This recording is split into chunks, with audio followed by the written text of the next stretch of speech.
The Journey of Psychosynthesis, Lessons in Self-Awareness and Making Your Best Choices. The title of my new psychosynthesis book, which is out later this year. And it's based on the lessons from the distance learning course in psychosynthesis, which I ran from somewhere in the early to mid thousands up until 2016 when I retired. I thought it would be quite interesting to explore the birth of the genesis of this book, where it comes from. And it all starts back in the late 1980s when I'd got a publisher, a large international publisher, for my book on the Kabbalah, my first book on the Kabbalah. And they were on a roll. They were doing exceedingly well, and they said that they were starting a new series, The Elements of various different topics, and would I like to do one? I agreed immediately to do one on Kabbalah, and I suggested that maybe I could do one on psychosynthesis. Well, I don't think they were very keen on the idea to start with, but they liked me as an author. Perhaps as a person as well, you never know. Anyway, they said, yeah, okay, we'll do that. Because they were on a roll, because they were doing so well, it was fantastic, really. They were getting books in shops, like a British bookshop, W.H. Smith's, that rarely stocked books of this type, were taking them. And even better, they had book spinners placed in airports all over the place with these element of books on. So the Elements of Psychosynthesis came out from Element in 1990, and it went on to sell exceedingly well.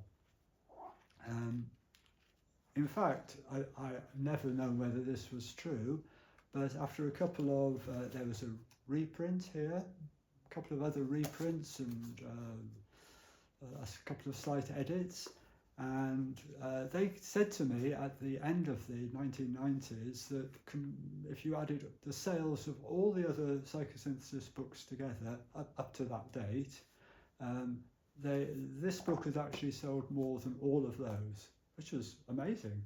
I'll read you one of the reviews.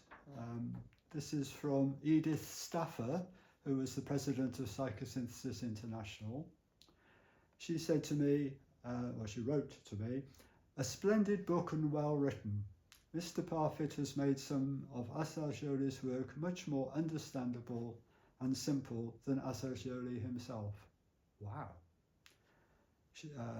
Or Alexis Dupont-Duby, who was a member of the American Board of Master Educators, wrote, "Will Parfitt has done an admirable job of distilling the essence of psychosynthesis into a communicatable, palatable form." Wow, even more wow. So it was getting good reviews, it was selling well, everything looked very rosy. In fact, it was doing so well that Element said, oh, do another book on psychosynthesis, which led to, very soon after the Elements of Walking Through Walls coming out.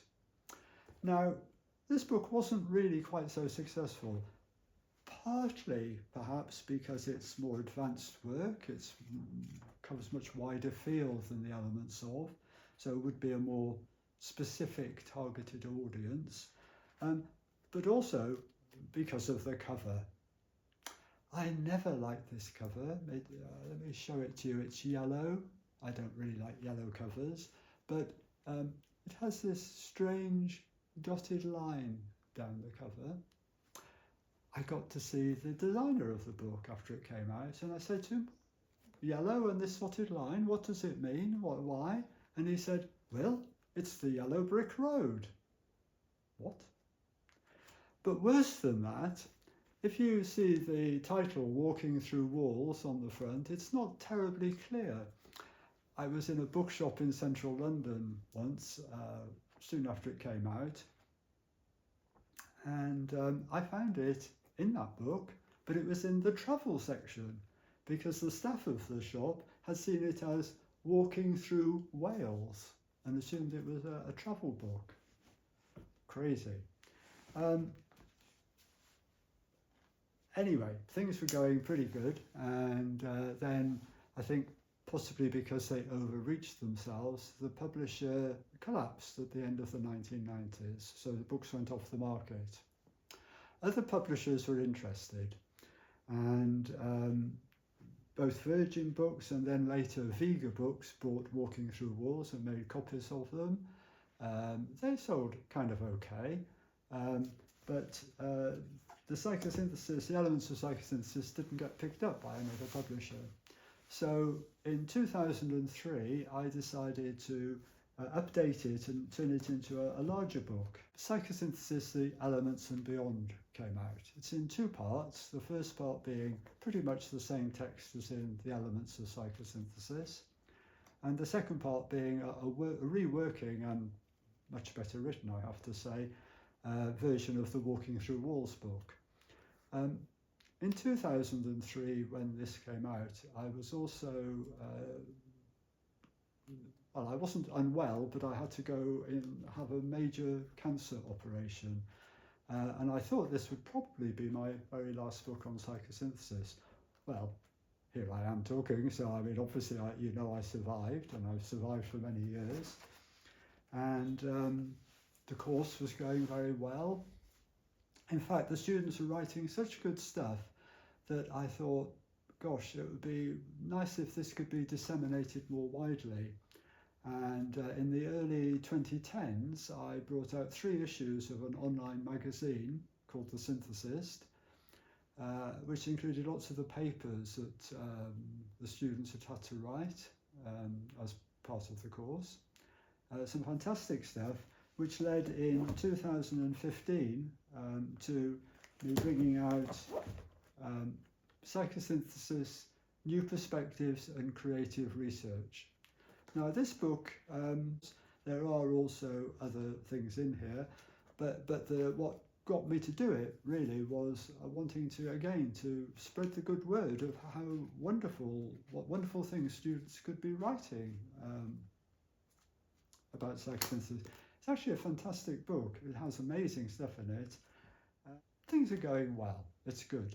But of course, I'm getting older, and in 2016, I decided, having reached the grand old age of 66, that I should retire, which I did. And suddenly having more space, not having a psychotherapy practice anymore, not having a busy input from loads of clients coming along for psychosynthesis therapy, having closed the course to new students, having stopped travelling to run courses all over the place. I'm at home. I'm the classic retired man. What am I going to do with myself? Well, what I decided I really would like to do was write another book on psychosynthesis. So in 2019, I brought out The Magic of Psychosynthesis. Its subtitle is Initiation and Self-Development, and that was my intention really, to show with this book how all the esoteric and occult type initiations that I'd been involved in before and during my early days in psychosynthesis was so clearly, psychosynthesis so clearly encapsulates all of that and gives you the keys to understanding initiation. So I didn't write this book so much for people already doing psychosynthesis. I wrote it more for people who are in the esoteric and occult world to basically show how great psychosynthesis is. It got some wonderful reviews. The one I rather liked best came from Deirdre von Rossum from the Dutch Institute, who wrote, "This book is a courageous piece of work. Studying Will's book guarantees a long and adventurous journey into the future of the spiritual development of yourself, your fellows, and the world. And after all, that is what psychosynthesis is all about." Thank you, Deirdre. So, that's it. I'm finished with psychosynthesis.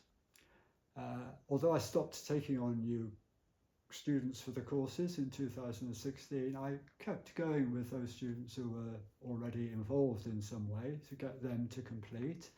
And pretty much by 2020, nearly all the students had completely gone. And I still had this sense that there was something left here, and what was left, of course, were the now nobody using them lessons from the distance course. So I decided it might be quite a good idea to put those into a book, but I didn't want to self-publish this book because I thought, well, if I'm going to bother doing this, it would be great to have a publisher who would do all the work for me and make sure it got out to as many people as possible. I was very lucky to find an excellent publisher very quickly, and they supported me as exceedingly well during the time of putting the book together, which was basically rewriting the lessons. There were actually 2 courses with 24 lessons in total, which I've compacted and selected and put into 10 lessons in the book. The most amazing thing for me really is that whilst all the students during the course, and there were hundreds over the time and many dozens of people who graduated from the full course, whilst they were learning about psychosynthesis, I was learning about how we can really understand more deeply how psychosynthesis works for people. They would be giving me feedback on every lesson and I would be giving them feedback. And for me, the learning in this was tremendous. So as the years went on, the courses, the lessons in the courses were constantly changing. I was updating them, finding out what worked well, what didn't work so well. So I was quite able to bring this down to 10 basic lessons, starting off with looking at the journey of life, and then going through some of the basic principles of personal psychosynthesis. In fact, the first 5 lessons really are personal psychosynthesis, which then lead you on to the key of psychosynthesis really, which is self-identification.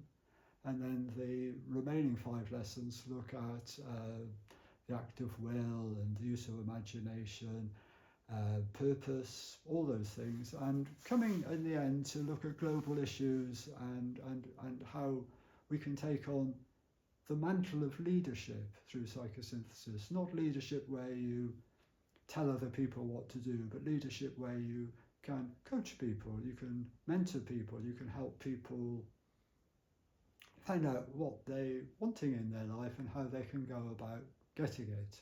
That's where the subtitle of Lessons in Self-Awareness and Making Your Best Choices comes from. Because at essence, I'm kind of with Diedrich's question or statement there, that's what psychosynthesis is all about. And I think, well, what is psychosynthesis all about? Well, isn't it all about? So, what did I learn from all the students and my interaction with them? I learned that, firstly, the most important starting place is analysis. It's an occult and esoteric truth that analysis always needs to precede synthesis. And Assagioli says this very explicitly in the manual, that the first step of psychosynthesis is analysis. Now, it's quite hard to see how you're going to do a meaningful analysis, particularly through a distance course or through a book. But the obvious way, which of course people have already cottoned onto, not only in psychosynthesis but in other self-development modalities, which is an autobiography, and that is part of the first lesson in the course. I don't start to introduce anything about the models of psychosynthesis, the psychosynthesis egg diagram, for instance, until lesson 2, where we go on to looking at awareness and understanding our inner world and looking at maps that might help us find our way around and know who we are and what we're up to, as it were. But first of all, we get the sense of where we've come from. And I'm using a model in that beginning of the book, which I call cycles within cycles. There are cycles of our childhood development. We're born, we start off as a baby, we become a toddler, an infant, teenager, etc. And that model is presented, and the student is asked, the reader of the book now, is asked to consider these stages of their life and then to reflect on how all the previous cycles of life that you've been through repeat themselves. So, I mean, there are classic examples, you know, the child who doesn't get the right reflection back from its mother then finds it difficult to make relationships perhaps when they're a teenager and become depressed in their 30s. I'm making that up, but you understand what I'm talking about, this thing, how things repeat themselves. And what we're looking at here is not to say there's anything wrong with that. All those things help us to be who we are right now. The important thing is to be able to, by analysing and knowing what we've been through, we don't have to keep repeating the same patterns, the same cycles over and over again. Or if they do come up, at least we have an awareness of what they're about. So after that, and after looking at the models of awareness and stuff, obvious next step comes along in lesson 3 of the course, is looking at subpersonalities. Subpersonality work's fantastic, isn't it? Not surprisingly, there are other methods who have taken on subpersonality work, often without really acknowledging where it comes from. Books written about subpersonalities even that hardly mention psychosynthesis, which on one level I find a little bit like, you know, it's annoying, but on another level I think, well, you know, it's important that this work is spread, and as long as it's being spread around, that's good. So by exploring all the different roles we take in life, we start to understand how we've created ourselves or been created in a certain way. I have a personality I have because of all those previous cycles of my life, but also because of how they repeat unconsciously. So to start getting awareness of them is so vital, particularly because then we lead right at the end of the subpersonality work section of the book to start asking the question, well, who is aware of having these subpersonalities? Well, of course, that leads us then to the very central essence of psychosynthesis, which is self-identification. You learn to disidentify from, to separate from those roles. You become that part of you that's aware you have roles. And in psychosynthesis, we call that the I or the self. It's not the ego I, who's kind of like one of or a group of subpersonalities, but a self who's like, well, the classic analogy is not one of the players in the orchestra, but the conductor of the orchestra. So the subpersonalities all play their instruments very well, perhaps, but unless the conductor is there to direct what's happening, they're not going to make music together.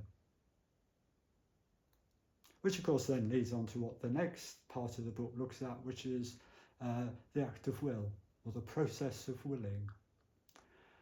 It's very important, I think, to be able to move to that very quickly, because that's where we start getting a sense of the extra importance of self-identification. What's the point in me being aware that I have these parts if I don't have the energy, the connection, the will to be able to do something about it? One of the factors that is very important in being able to do that, of course, is to be able to use our imagination, our ability to create in a meaningful, life-enhancing way. I'm making it far too black and white, but instead of being frightened of what's ahead, we can, through using the will and our imagination, be excited about what's ahead, aware of what we're moving into, what choices we're making in our lives. So after learning to self-identify, learning to be able to use the will and the imagination in a more effective way, basically, we have to look at, we've got to lesson 9 in the course, which is called The Realms of Spirit and Shadow. Because of course the more light we shine on things, the more shadow is cast as well. So it's very important to be able to see that, well, in a classic psychosynthesis way of saying it, the self is not just in the heights, the self is also in the depths.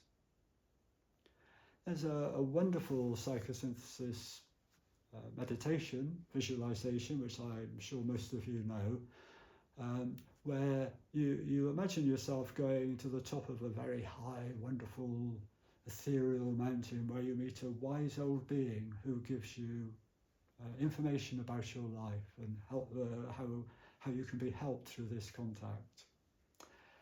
The better meditation, which we use in the book and is used, I think, quite widely now in psychosynthesis, is you don't stop there. You then carry on with the imagination and you go from the height of the mountain down into a dark, foreboding, frightening valley. This can be quite a task for people, but the point is that when you get down into the very depths of the valley, there's the wise old being again, waiting for you. That the self isn't, to speak in psychosynthesis terms and the egg diagram model, the self isn't just at the top of the egg. The self isn't just the little me in my heart that's part of the self. The self is the whole egg, and the self is down in the depths as much as it's in the heights. I think this is such an important part of psychosynthesis work, because once you start getting that, life changes. It becomes more, there's a greater synthesis of all the stuff that's happening in your life, because you know there's purpose in it. There's purpose not in the so-called good stuff, but also purpose in the so-called not so good stuff. And then we come to lesson 10, which really brings it all together. It's called acceptance and change. And the real nub of the last lesson is learning to how can we put all this stuff that we're doing for ourselves into a global arena. How can we find a way of sharing what we know, not necessarily through teaching or expounding it like I'm attempting to do now, but through our actions, through how we are in life. And we look also in that chapter at leadership, not leadership which is about telling other people what to do or having power over them, but true leadership which is about sharing power and helping people to be empowered themselves. That's psychosynthesis, and that's what this book is about.